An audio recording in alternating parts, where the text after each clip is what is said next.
Previous వీడియోలో ఈ నెక్ని ఎలా స్టిచ్ చేయాలో చూపెట్టాను కదా. ఇప్పుడు దీన్ని లైనింగ్కి యాడ్ చేసి నెక్ పట్టి వేస్తాను. అదే విధంగానో చూడండి.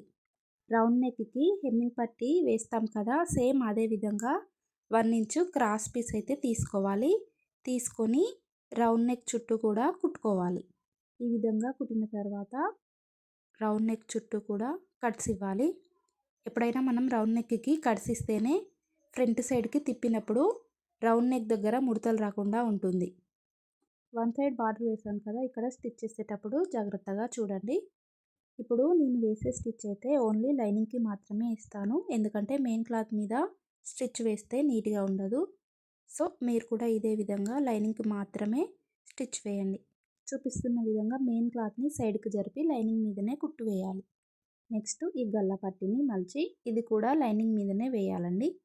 ఈ విధంగా లైనింగ్ మీద మాత్రమే స్టిచ్ వేయడం వల్ల మెయిన్ క్లాత్ మీద ఎలాంటి కుట్టు కనబడదు, బ్లౌజ్ చూడడానికి నీట్గా ఉంటుంది. మనం కుట్టే ఫినిషింగ్ నచ్చితేనే కస్టమర్స్ అయితే ఎక్కువగా వస్తారు. సో ఫినిషింగ్ నీట్గా ఉండడానికి ట్రై చేయండి.